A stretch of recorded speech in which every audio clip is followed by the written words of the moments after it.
ஒரே நாடு ஒரே தேர்தல் மசோதா அறிமுகத்தின் போது மக்களவைக்கு வராத 20க்கும் மேற்பட்ட எம்பிக்களுக்கு விளக்கம் கேட்டு நோட்டீஸ் அனுப்ப பாஜக தலைமை முடிவு செய்துள்ளது.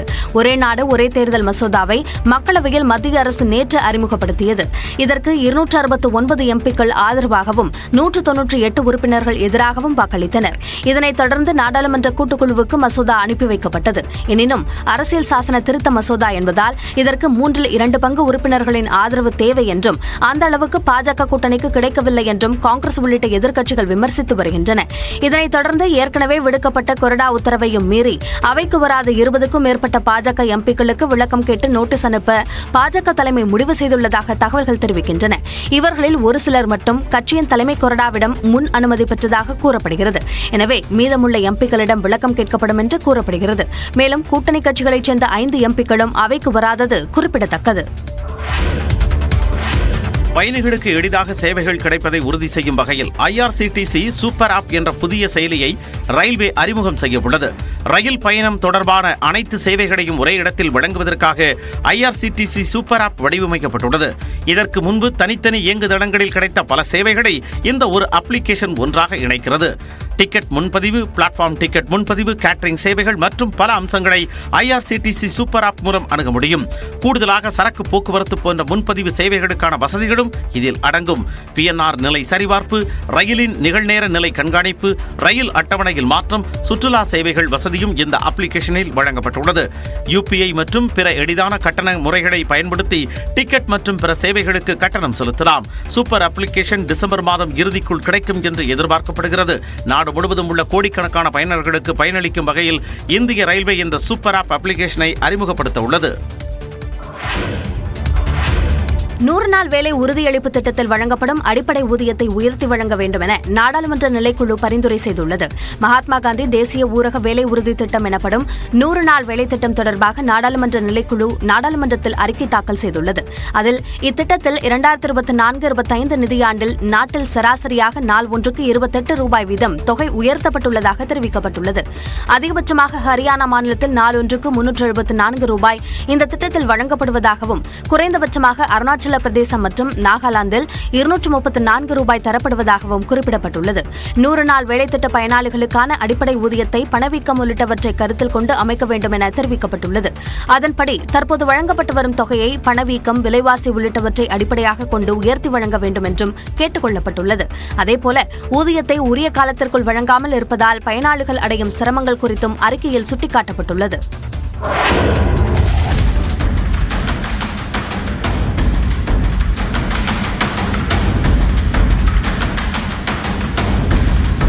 திருவண்ணாமலை மாவட்டத்தில் சாத்தனூர் அணையில் ராட்சத முதலை நடமாட்டத்தால் சுற்றுலா பயணிகள் அச்சமடைந்தனர். செங்கத்தை அடுத்த சாத்தனூர் அணை நீர்பிடிப்பு பகுதிகளில் பெய்து வரும் கனமழையால் சாத்தனூர் அணைக்கு தொடர்ந்து நீர்வரத்து அதிகரித்து உள்ளது. இதனால் அணையின் முழு கொள்ளளவான 119 அடியில் 117.40 அடி நீர் இருப்பு உள்ளது. அணை முழு கொள்ளளவை எட்டிய நிலையில் தென்பெண்ணை ஆற்றில் உள்ள ராட்சத முதலை ஒன்று சாத்தனூர் அணை மீது ஏறி படுத்திருந்ததை கண்ட சாத்தனூர் அணை பணியாளர்கள் மற்றும் சுற்றுலா பயணிகள் அச்சமடைந்தனர். உடனடியாக சாத்தனூர் அணை பணியாளர்கள் ராட்சத முதலையை நீண்ட தடிகளை வைத்து மீண்டும் ஆற்றிற்குள் விரட்டி அடித்தனர்.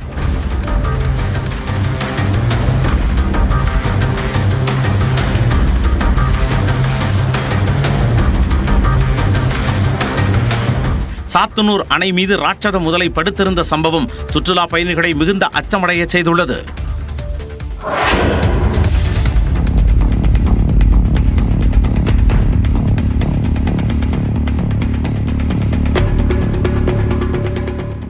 எறும்பு கூட்டம் போல வரிசையாகவும் சுறுசுறுப்பாகவும் இந்த யானை கூட்டம் நடைபோட்டது கிருஷ்ணகிரி மாவட்டம் சினிகிரிப்பள்ளி கிராமத்தில்தான்.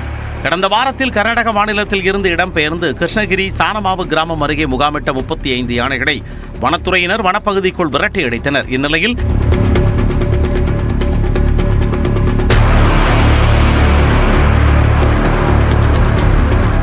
இந்த யானை கூட்டம் போடிச்சிப்பள்ளி மற்றும் செனிகிரிப்பள்ளி கிராமங்களை ஒட்டியுள்ள வனப்பகுதியில் முகாமிட்டுள்ளன. இதனிடையே யானைகள் கிராமங்களுக்குள் புகுந்துவிடக் கூடாது என்பதற்காக அதன் நடமாட்டத்தை வனத்துறையினர் தொடர்ந்து கண்காணித்து வருகின்றனர். யானைகளை வனப்பகுதிக்குள் விரட்டும் முயற்சியும் மேற்கொள்ளவிருப்பதாக கிராம மக்கள் பாதுகாப்பாக இருக்குமாறு அறிவுறுத்தியுள்ளனர்.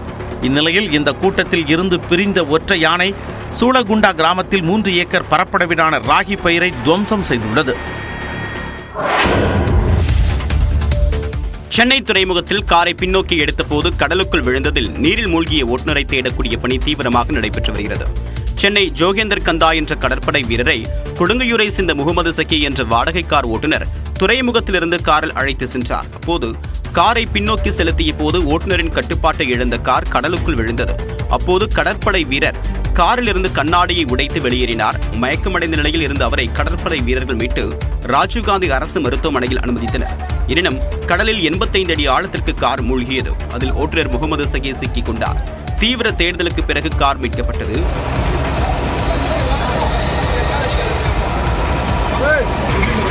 கார் ஓட்டுநரை மீட்கக்கூடிய பணியில் 30க்கும் மேற்பட்ட கடற்படை வீரர்கள், 20க்கும் மேற்பட்ட தீயணைப்பு வீரர்கள், ஸ்கூபா டைவிங் வீரர்கள், துறைமுக காவல் நிலைய காவலர்கள் உள்ளிட்டோர் ஈடுபட்டுள்ளனர். கோயில் அர்த்த மண்டபத்திற்குள் சிவாச்சாரியர்கள், பட்டாச்சாரியர்கள் தவிர எவருக்கும் அனுமதி இல்லை என தருமபுரம் ஆதீனம் தெரிவித்துள்ளார். திருவாரூர், நாகை மாவட்டங்களில் உள்ள சிவாலயங்களில் மார்கழி மாத யாத்திரை பயணத்தை தருமபுர ஆதீனம் மேற்கொண்டார். அப்போது செய்தியாளர்களை சந்தித்த அவர், கடந்த காலங்களில் கும்பாபிஷேக அனுமதி பெறுவதற்கு ஆண்டு கணக்கில் ஆகும் என்றும், தற்போது கும்பாபிஷேகம் நடத்துவதற்கு ஒவ்வொரு செவ்வாய்க்கிழமையும் தமிழ்நாடு அரசு அனுமதி வழங்கி வருவதாகவும் கூறினார். ஆச்சாரியார் மட்டும்தான் போவாங்க. வைணவ கோயிலாக இருந்தால் பட்டாச்சாரியார்கள் மட்டும்தான் போவாங்க. அதுக்கு முன்பு இருக்கின்ற கருவறை, அப்புறம் அர்த்த மண்டபம், அதன் பிறகு மகா மண்டபத்திலேயே நம்மெல்லாம் இருந்து தரிசனம் பண்ணுவது தான் வாடிக்கையாக இருக்கு. சிதம்பரம் நடராஜர் கோவிலில் அனைவருக்கும் அனுமதி அளிக்கப்படுவதாகவும், தாம் அதை நேரடியாக பார்த்துள்ளதாகவும் தருமபுரம் ஆதீனம் தெரிவித்தார். திமுக செயற்குழு கூட்டம் வரும் 22ஆம் தேதி நடைபெறும் என அக்கட்சியின் பொதுச் செயலாளர் துரைமுருகன் அறிவித்துள்ளார். திமுக செயற்குழு கூட்டம் முதலமைச்சரும் திமுக தலைவருமான மு.க. ஸ்டாலின் தலைமையில் இன்று நடைபெறும் என ஏற்கனவே அறிவிக்கப்பட்டிருந்தது. இந்நிலையில் கனமழை எச்சரிக்கை மற்றும் நாடாளுமன்ற கூட்டத்தொடர் காரணமாக செயற்குழு கூட்டம் ஒத்திவைக்கப்படுவதாக பொதுச் செயலாளர் துரைமுருகன் அறிவித்திருந்தார். இந்த நிலையில் வரும் 22ஆம் தேதி செயற்குழு கூட்டம் நடைபெறவிருப்பதாக தற்போது அறிவிக்கப்பட்டுள்ளது. திமுக தலைவர் மு.க. ஸ்டாலின் தலைமையில் நடைபெறவுள்ள கூட்டத்தில் அனைத்து செயற்குழு உறுப்பினர்களும் தவறாது கலந்து கொள்ள வேண்டும் என பொதுச் செயலாளர் துரைமுருகன் அறிவித்துள்ளார். பாஜக மாநில தலைவர் அண்ணாமலை ஆளுநர் R.N. ரவியை திடீரென சந்தித்து பேசியுள்ளார். சென்னை கிண்டியில் உள்ள ஆளுநர் மாளிகைக்கு சென்ற அண்ணாமலை ஆளுநரை சந்தித்தார். அரசியல் படிப்புக்காக லண்டன் சென்று வந்த பிறகு முதல் முறையாக ஆளுநரை அவர் சந்தித்திருப்பது குறிப்பிடத்தக்கது. இந்த சந்திப்பின் போது தமிழ்நாட்டில் சட்டம் ஒழுங்கு குறித்து ஆளுநரிடம் பேசியதாக கூறப்படுகிறது.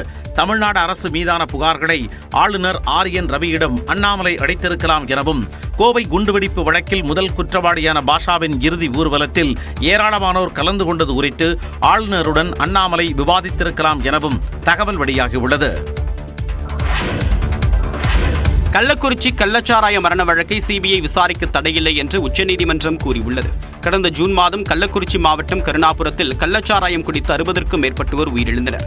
தொடர்பான வழக்கு விசாரணையை சிபிசிஐடியிடமிருந்து சிபிஐக்கு மாற்றி சென்னை உயர்நீதிமன்றம் உத்தரவிட்டது.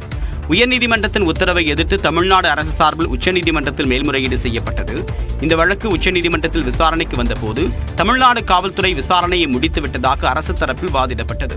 இருப்பினும் கள்ளக்குறிச்சி கள்ளச்சாராய மரண வழக்கில் உயர்நீதிமன்ற உத்தரவில் தலையிட விரும்பவில்லை என்று உச்சநீதிமன்றம் தெரிவித்தது. எனவே கள்ளக்குறிச்சி கள்ளச்சாராய மரண வழக்கை சிபிஐ விசாரிப்பதற்கு தடையில்லை என்று கூறி தமிழ்நாடு அரசின் மனு தள்ளுபடி செய்யப்பட்டது.